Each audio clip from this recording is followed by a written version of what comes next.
Hello বন্ধুরা, welcome to my channel Abhipriya lifestyle. তো title দেখে নিশ্চয়ই বুঝতে পারছো আজকে আমি কি বানাতে চলেছি। আজ আমি বানাবো নিরামিষ ছোলার ডাল। তো তার জন্য আমি এখানে 200 গ্রাম ছোলার ডালকে ভালো মতন ধুয়ে আধ ঘন্টা ভিজিয়ে রেখেছিলাম। তারপর একটা প্রেশার কুকারে 1.5 কাপ মতন জল দিয়ে হাফ চা চামচ নুন, হাফ চা চামচ হলুদ গুঁড়ো, একটা কাঁচা লঙ্কা দিয়ে 3টে সিটি দিয়ে নেব। হঠাৎই ছেলের ঘুম থেকে উঠে বায়না সে ছোলার ডাল খাবে, তাই তার জন্যই এই প্রস্তুতি। তো এই ডালটা আমি 80% মতন সেদ্ধ করে নেব। এবার মশলাটা তৈরি করে নেব। তার জন্য আমি এখানে হাফ টমেটো, গোটা গরম মশলা, তেজপাতা, কাজু, শুকনো লঙ্কা, গোটা জিরে, হাফ টিস্পুন মতন আদা বাটা নিয়ে নেব।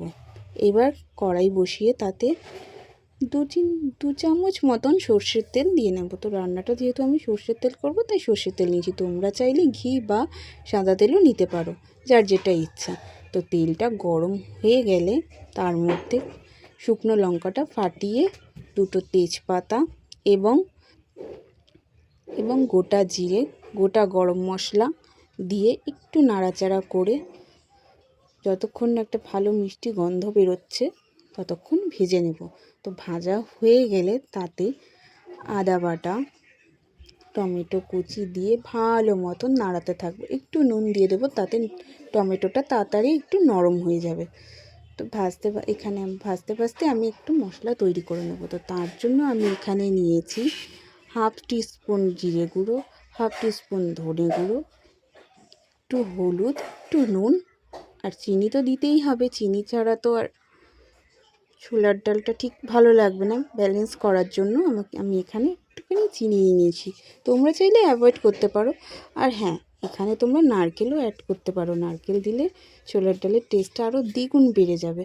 আমার কাছে যেহেতু নারকেল ছিল না তাই আমি দিইনি। তো মশলার পেস্টটা আমি এবার কড়াইতে দিয়ে ভালো মতন কষিয়ে নেব যতক্ষণ না তেল ছাড়ছে।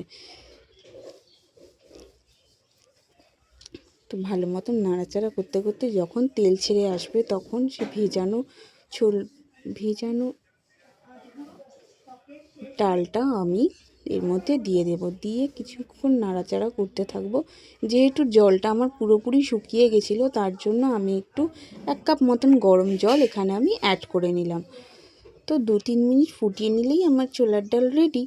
নামানোর আগে 1 চামচ ঘি, একটু গুঁড়ো সানরাইজের শাহি গরম মশলা দিয়ে নামিয়ে নিতে পারো। তো ভিডিওটা কেমন লাগলো জানিও, আর যদি ভালো লাগে প্লিজ লাইক অ্যান্ড সাবস্ক্রাইব করে দিও এবং পাশে থেকো যাতে আমি আরও দূর এগিয়ে যেতে পারি। টাটা।